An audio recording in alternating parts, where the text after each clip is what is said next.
सावधान इंडिया।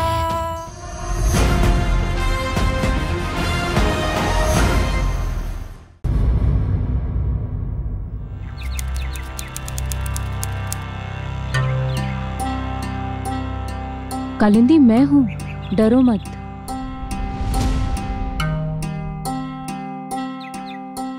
तो क्या फैसला किया है तुमने?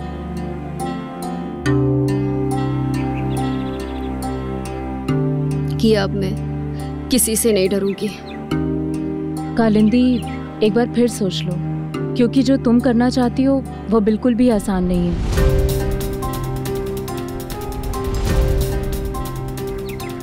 जानती हूँ, लेकिन उससे मुश्किल तो नहीं हो सकता ना जो मैंने भुगता है।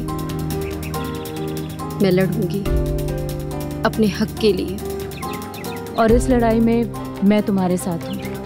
बोलो क्या करना चाहती हो? मैं अपने पति और अपने पिता के खिलाफ केस दर्ज करना चाहती हूँ। अपने पति और अपने पिता के खिलाफ केस?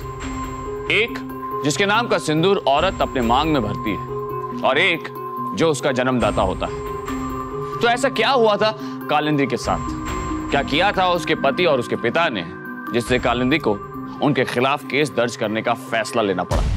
यकीन नहीं होता, एक पति जिसने अपनी पत्नी के साथ 7 फेरे लेकर सुख दुख में साथ निभाने का वचन दिया, और दूसरी तरफ एक जन्मदाता पिता खुद अपनी बेटी के ऊपर अत्याचार करता। पता नहीं अब क्या होना बाकी रह गया इस दुनिया। अब बताइए वर्मा जी, क्या करना है और कैसे करना होगा? सबसे पहले हमें इनके पति मिस्टर नरेश दत्ता और उनके दोस्त मंजुल रे और इनके पिताजी रंजीत साहब, इन तीनों के खिलाफ पुलिस में एफआईआर दर्ज करानी है। उसके बाद इन तीनों के खिलाफ मुकदमा दायर करना होगा।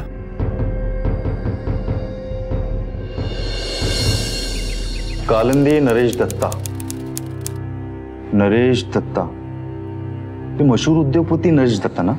आप उनकी पत्नी है और आप ही अपने पति के खिलाफ एफआईआर दर्ज करवाने गई। मैडम, नरेश दत्ता एक इज्जतदार आदमी है, उन पे कीचड़ उछालना। आप जानते हैं कि क्या किया है आपके इन्हीं इज्जतदार नरेश दत्ता ने? शोषण किया है मेरा, मानसिक और शारीरिक शोषण। ओ मैडम, काम वाली बाई को 4 बर्तन ज्यादा किसने पड़ते ना, तो वो भी बोलती है कि मालकिन ने मेरा शोषण किया है। और ये पति पत्नी का आपस का मामला है, इसे घर ही सुलझाइए, सुखी रहेंगे। आप कम से कम उसका पूरा केस तो सुनिए। क्या सुनो? ये पति पत्नी का आपस का मामला है, इसमें टांग अड़ाने की जरूरत नहीं है हमें, और आप भी मत अड़ाइए। और आप जैसी सोशल वर्कर कहलाने वाली औरतें इन औरतों का दिमाग खराब करती हैं। सच बोलिए, आप इनके कहने पे एफआईआर लिखवाने आई ना? और आपके पिता रंजीत साहब, उनको हम अच्छी तरह से जानते हैं, उनकी समाज में इज्जत है। क्यों उनके नाम पे कालिक पोतना चाहते हैं आप? जो पिता अपनी बेटी को सहारा ना दे सके, वो पिता किस काम का? आपकी शादी हो चुकी ना मैडम, तो सहारा अपने पति से मांगिए, पिता से नहीं। मगर आप मेरा सच जाने बिना ही। हमारा काम है सिर्फ कंप्लेंट दर्ज करना, सच जानना कोर्ट का काम है। तो फिर आप अपना काम कीजिए, क्योंकि हमारे जैसी अपने आप को सोशल वर्कर कहलाने वाली औरतों की पहुंच बहुत ऊपर तक होती है। मैडम, धमकी मत दीजिए, बहुत ऊपर तक पहुंचे ना आपकी। बहुत ऊपर तक पहुंचे ना, जाइए ऊपर जाइए, चलिए निकलिए। चलो चलो कालिंदी, चलो।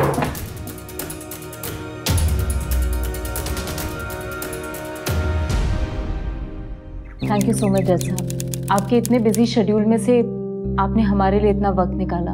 इसमें थैंक यू कहने की कोई जरूरत नहीं, क्योंकि आप जो कर रही है वही हम कर रहे हैं, समाज सेवा। देखिए ना, इसके लिए आज मैं जिस जज की कुर्सी पे बैठा हूं,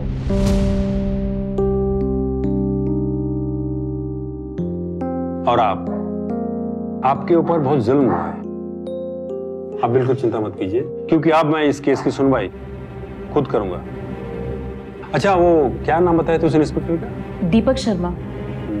ठीक है, मैं उसे देख लेता हूँ। Thank you sir. हाँ, एक minute.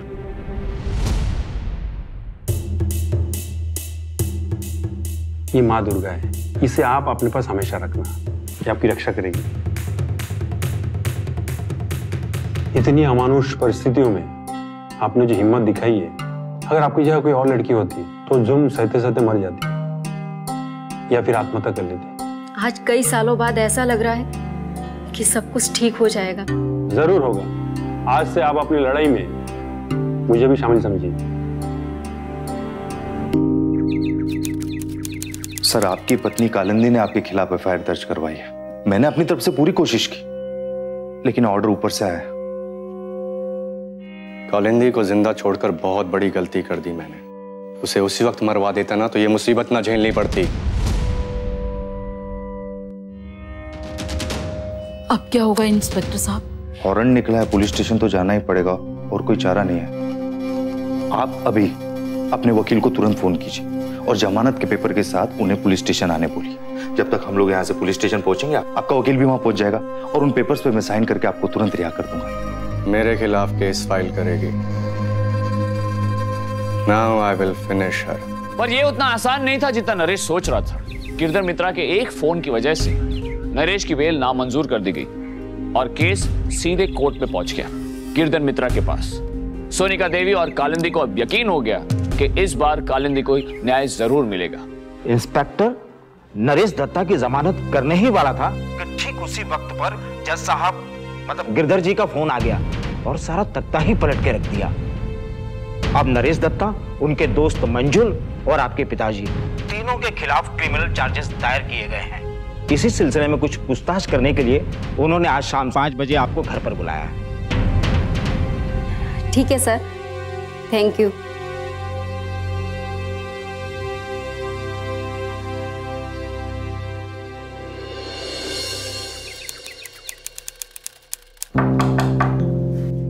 May I come in, sir? Come in.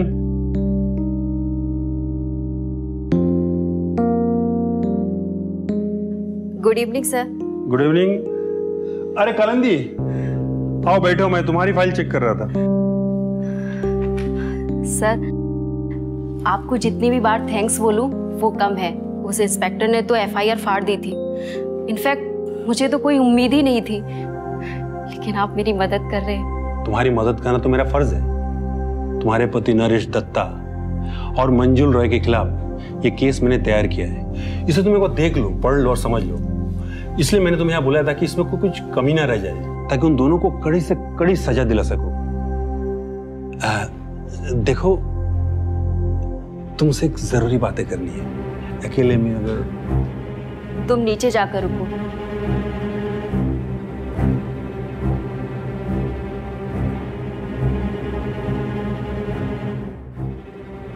You know, Kalindi, क्या है कि दुनिया में ज्यादातर लोग उस इंस्पेक्टर की तरह होते हैं, लेकिन मैं ऐसा नहीं हूं। समझ रहे ना मैं क्या कह रहा हूं? देखो, तुम जो बोलोगी ना मैं वही करूंगा। तुम्हारे पति के खिलाफ ऐसा मजबूत केस बनाऊंगा कि वो जिंदगी भर जेल में चढ़ता रहेगा। तुम नहीं चाहती थी ना? सुनो क्या कर रहे हैं सर?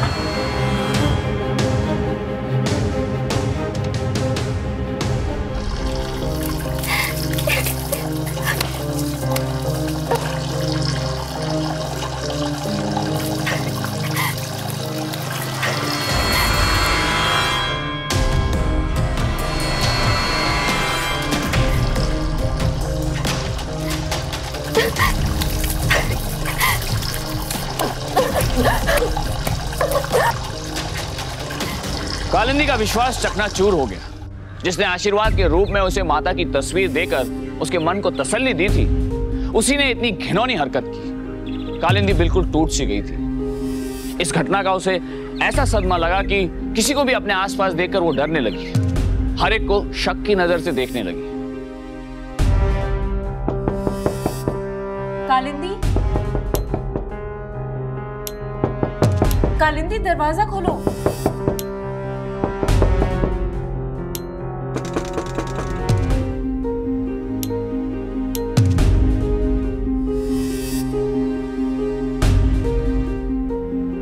कालिंदी 7 दिनों तक अकेले कमरे में बंद रही। उसने किसी को भी अंदर नहीं आने दिया, यहां तक कि सोनिका देवी को भी नहीं। कालिंदी, दरवाजा खोलो। सोनिका देवी को इस बात का डर था कि कहीं कालिंदी अपना मानसिक संतुलन न खो दे। आखिर 8वें दिन कालिंदी ने कमरे का दरवाजा खोला। कोर्ट ने तुम्हारे पति, उसके दोस्त और तुम्हारे पिताजी तीनों का केस खारिज करने का फैसला किया।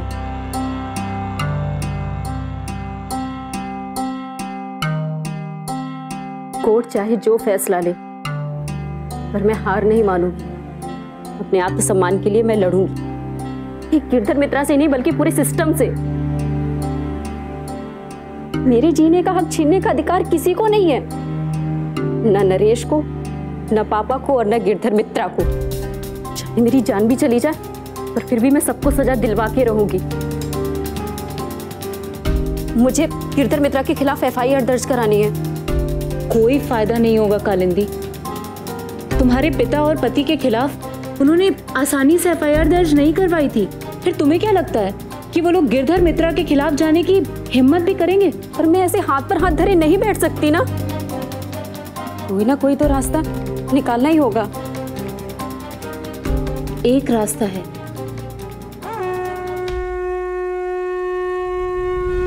नीता जी, अगर आप इस मामले में थोड़ी दखल दें तो शायद कुछ हो सकता है।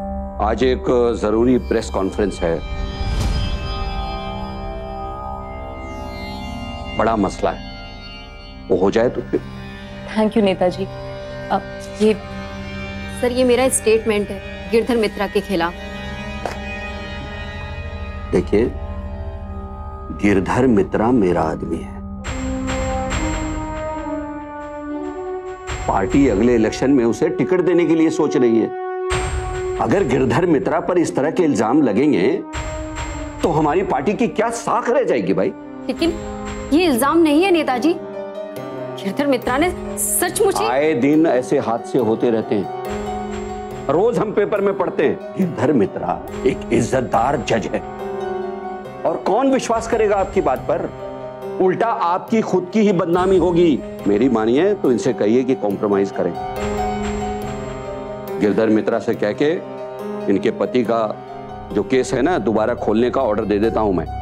अरे आपको लड़ना ही है तो अपने पति के खिलाफ लड़ो, जीत तुम्हारी होगी, इस बात की गारंटी मैं देता हूं। शर्म आनी चाहिए आपको।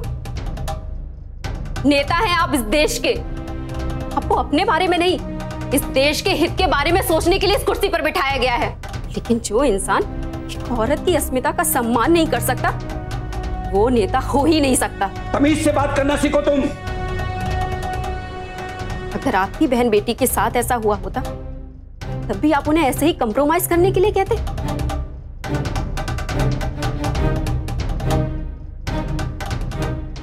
मैं हार नहीं मानूंगी। मैं गिरधर मित्रा का असली रूप सबके सामने लेकर आऊंगी, साथ में आपका भी, कि आप जैसे भ्रष्ट नेताओं की छत्र छाया में ही गिरधर जैसे लोग पनपते हैं। हेलो, आना जरा, एक काम है। सबके सब एक ही थाली के चट्टे बट्टे हैं, किसी की मजबूरी का फायदा उठा के अपना असली रंग दिखाते हैं। प्रेस कॉन्फ्रेंस शुरू हुई है? नहीं, अभी तक नहीं। Okay, thank you. सुनिए, हाँ जी, आप जर्नलिस्ट हैं ना? मुझे कुछ बताना है। देखिए अभी मैं जल्दी हूँ प्रेस कॉन्फ्रेंस में, आप कल मेरे ऑफिस आ जाइए। मैं गिरधर मित्रा के खिलाफ केस दायर करना चाहती हूँ। उन्होंने मेरी मजबूरी का फायदा उठाने की कोशिश की है, और नेताजी ने उनके खिलाफ कार्रवाई करने से मना कर दिया है। और मैं इस बात की गवाह हूँ।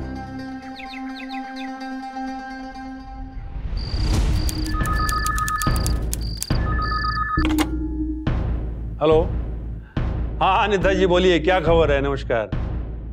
क्या? कभी? अभी तक तो। ये रहा मिसेस कालिंदी दत्ता का लिखित बयान। कानून के रक्षक ने किया अन्याय। गिरधर मित्रा खुद कानून की गिरफ्त में, नेताजी की शय। सारी जद्दोजहद के बाद कालिंदी को एक ऐसा हथियार मिल गया था जो उसकी सच्चाई को लोगों तक पहुंचा सकता था। पर यह लड़ाई किसी और के साथ नहीं, इस भ्रष्ट सिस्टम के एक नेता और एक जज के खिलाफ थी। हर कोई उन बड़े बड़े नामों के रोष से बचना चाहता था। कालिंदी फिर भी कोशिश करती रही, वो हार कर बैठने वालों में से नहीं थी। लिहाजा अब उसकी इस हिम्मत को तोड़ने की पहल शुरू कर दी गई। आज शाम को मेरे वकील मिस्टर वर्मा का फोन आया था।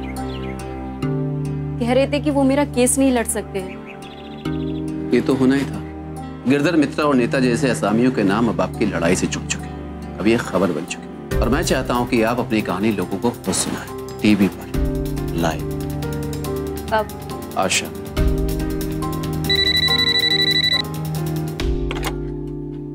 हेलो, नेताजी का केस वापस ले ले, समझी?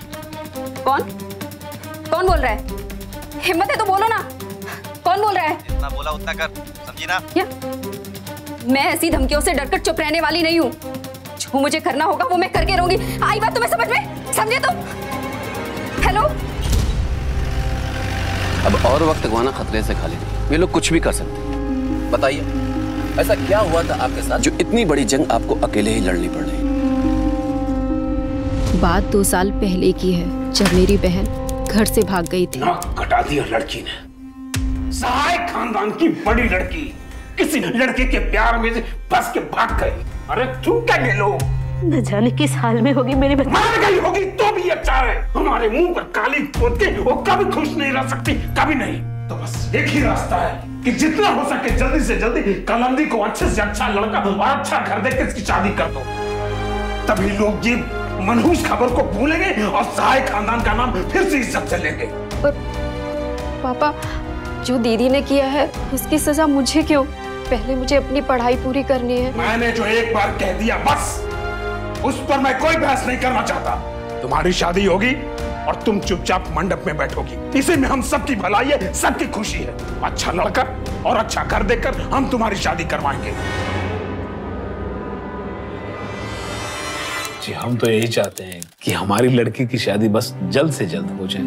मैं भी यही चाहती हूँ। भगवान का दिया सब कुछ है हमारे पास, गाड़ी, बंगला, ऐशो आराम। बस मेरे बेटे नरेश की एक बार शादी हो जाए और ये दोनों आराम से खुश रहें। मुझे और क्या चाहिए?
यार कभी नहीं सुधरेगा। पता नहीं तू हमेशा वही रहेगा। अबे मैं कैसे बदल सकता हूँ? अरे हम तो ऐसे ही रहेंगे।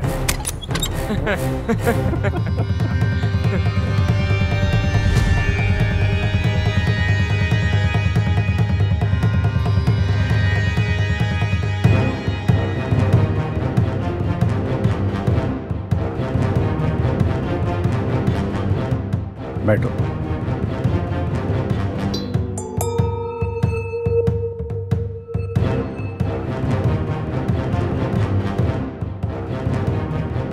आओ कर, आओ अंदर।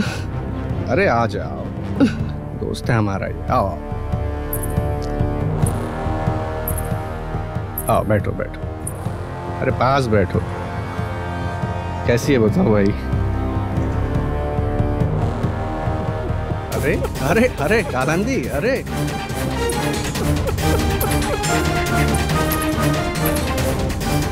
शर्म आ गई।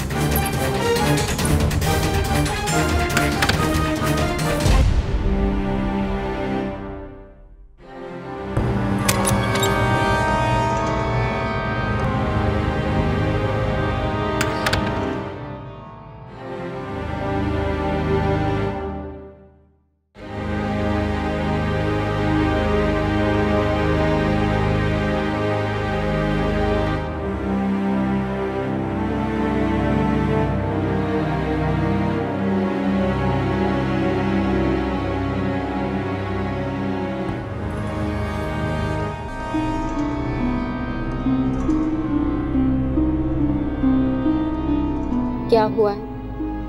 कोई प्रॉब्लम है क्या?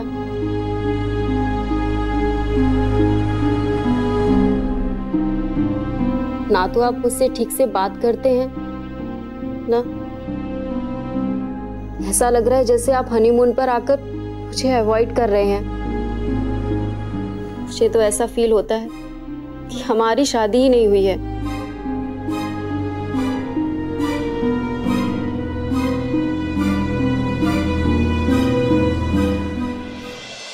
पूरे 12 कपड़े हैं ना भैया? जी, गिल लिए अच्छे से? हाँ जी। अरे कालिंदी, तुम क्यों कर रही हो ये सब? घर में इतने सारे नौकर है ना। नमस्ते माँ जी। नमस्ते।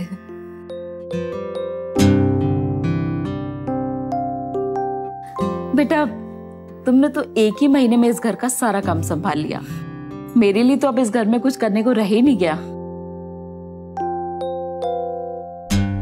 माँ जी, आपसे एक बात पूछूं?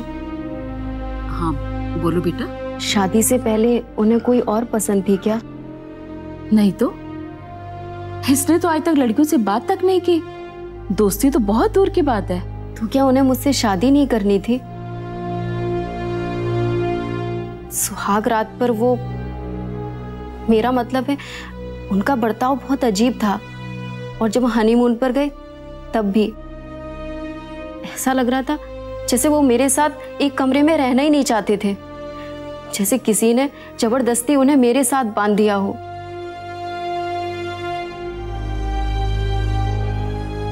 देखो कालिंदी, तुम एक समझदार लड़की हो, जो जैसा है उसे वैसे ही स्वीकार करो। उसी में अपनी खुशी ढूंढ लोगी तो सुखी रहोगी।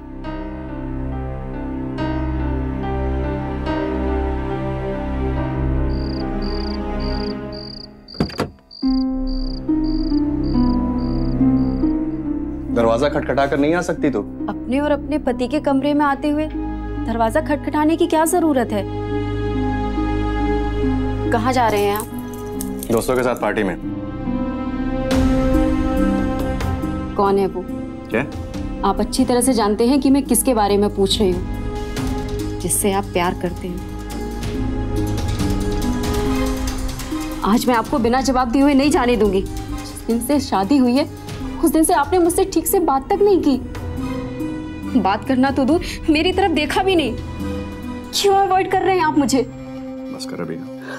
ऐसा था तो आपने मुझसे शादी ही क्यों की? बोला ना बस कर, वरना दूंगा एक खींच के। बस इसी में आपकी मर्दानगी है, मुझ पर हाथ उठाने में, अपने दोस्त के सामने अपनी सुहाग रात पर मेरे साथ बदतमीजी करके बाद में मुझसे दूर रहने में। कभी आप प्यार से आए हैं मेरे पास? आपकी पत्नी का अधिकार दिया है आपने। मुझे अपनी मर्दानगी साबित करने के लिए तेरे ऊपर हाथ उठाने की जरूरत नहीं है, और ना ही तेरे पास आने की।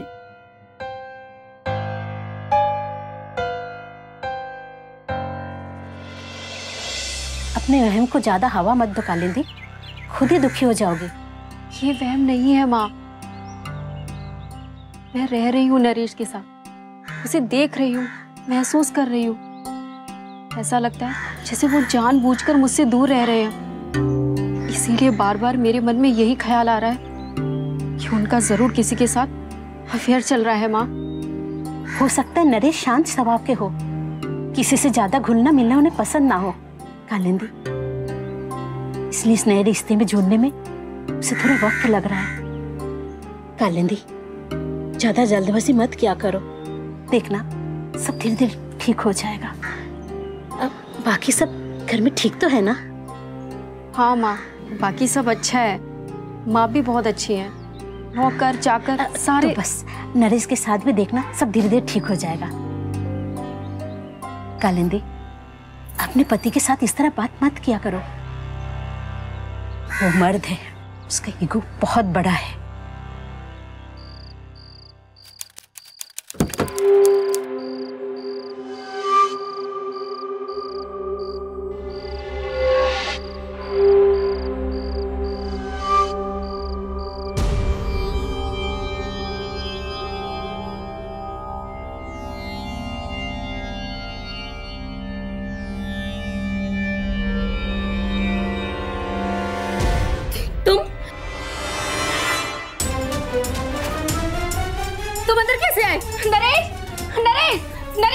इतना नरेश नरेश चिल्लाने से कुछ नहीं होगा। वो नहीं आएगा तेरी मदद के लिए। अरे उसने ही मुझे यहाँ भेजा है, जो वो खुद नहीं कर सकता वो करने के लिए। अरे नामर्द है तेरा पति, नामर्द।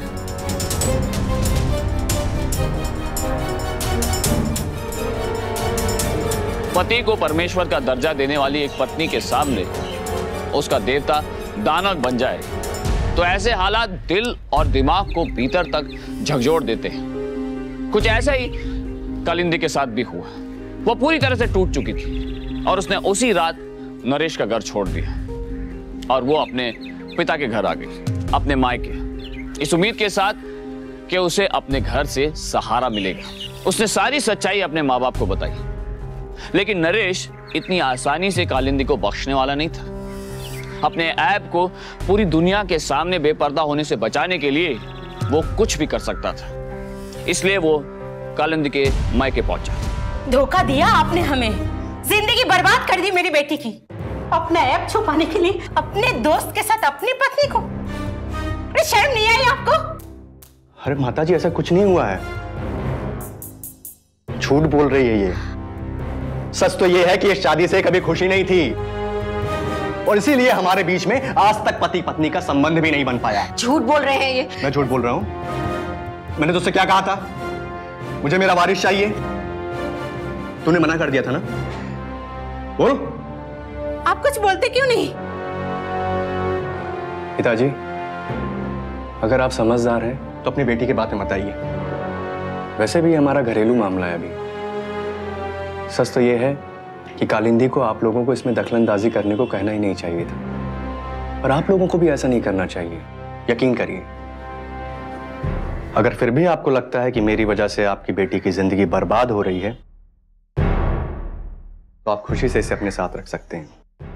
मेरा उससे कोई वास्ता ना होगा। नमस्ते माता जी। खुश हो गई तू?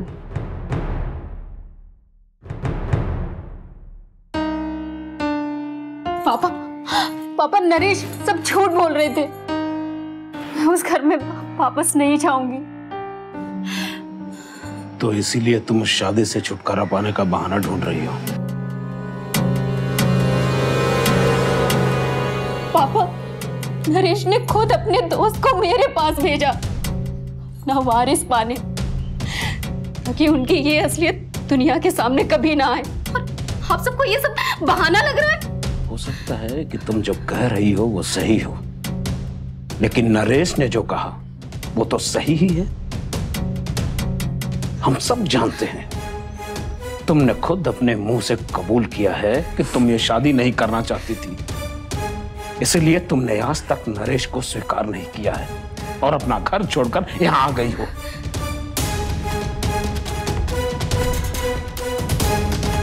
तो ये अब मेरा घर नहीं है? ससुराल ही लड़की का असली घर होता है। मरने के बाद उसकी अर्थी ही वहां से बाहर आती है। ये आप क्या बोल रहे हैं? तुम चुप रहो।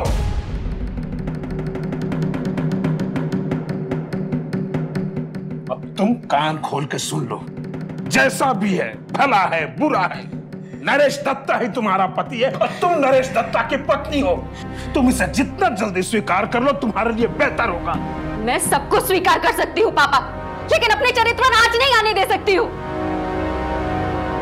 इसलिए चाहे जो कुछ भी हो जाए, मैं उस घर में वापस नहीं जाऊंगी और कभी नहीं जाऊंगी, कभी नहीं।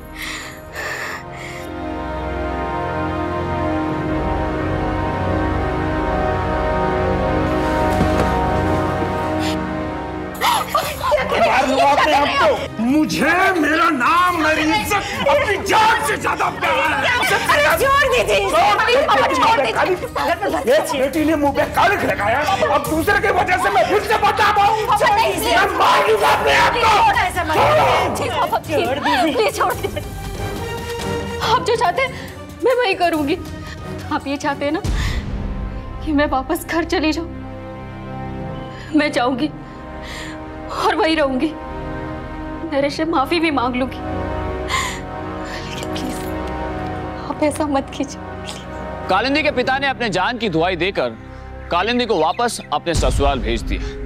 सब कुछ जानते हुए भी उन्होंने अपनी बेटी को वापस उसी नर्क में जाने के लिए मजबूर कर दिया, सिर्फ इसलिए ताकि समाज में उनकी साख बनी रहे। समाज, नाम, परंपरा। आज भी कई पढ़े लिखे और अपने आप को इज्जतदार कहलाने वाले घरों में यह धारणा जिंदा है कि एक बार बेटी की शादी हो गई तो उसके लिए उसके मायके में उसकी कोई जगह नहीं है, जैसे कि माँ बाप के सर से बोझ उतर गया और उनकी जिम्मेदारी खत्म। कहीं परंपरा के नाम पर ऐसी सोच को बढ़ावा देकर माँ बाप अपनी जिम्मेदारी से पल्ला तो नहीं झाड़ रहे? सोचिए, क्या ये सही है? कालिंदी अपने पिता की बात मानकर अपने ससुराल वापस तो चली गई, पर नरेश का बर्ताव बद से बदतर हो गया। अब माफी मांगने से कोई फायदा ना होगा। जाकर अपने बाप से मेरे खिलाफ शिकायत करते समय नहीं सोचा था कि वापस आकर क्या होगा। तब तो बड़ी हिम्मत दिखा रही थी। अब क्या हुआ? निकल गई सारी हिकड़ी। जैसे तेरे बाप ने घर से बाहर निकाल दिया, वैसे मैं भी घर से बाहर निकाल दूं तो कहां जाएगी? मेरी पत्नी होकर मेरे खिलाफ बाप से मदद मांगी तूने।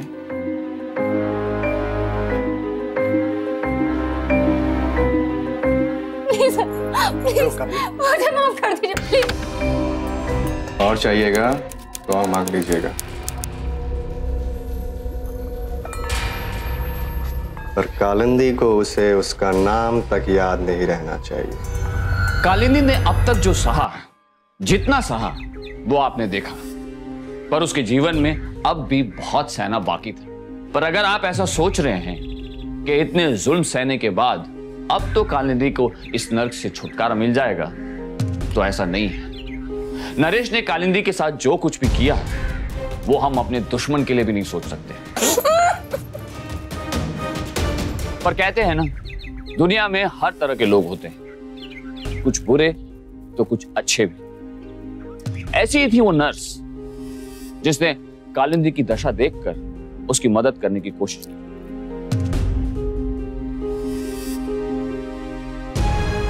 और उसके पिता ने भी मुंह मोड़ लिया।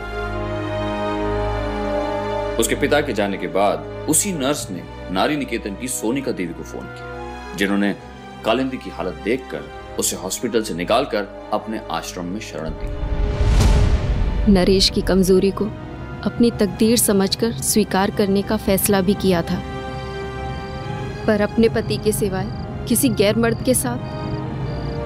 अगर पापा ने उस वक्त मेरी बात मानकर मेरा साथ दिया होता तो शायद मेरी जिंदगी कुछ और होती, शायद नॉर्मल होती।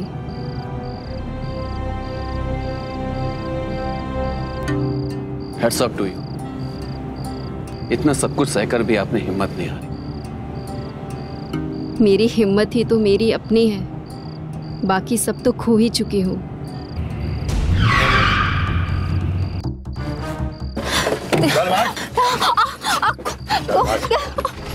कालिंदी का भविष्य जल गया और साथ जल गई इंसानियत की उम्मीद जो कालिंदी के मन में थी, लेकिन उसकी अवैध हिम्मत उसका सहारा बनी।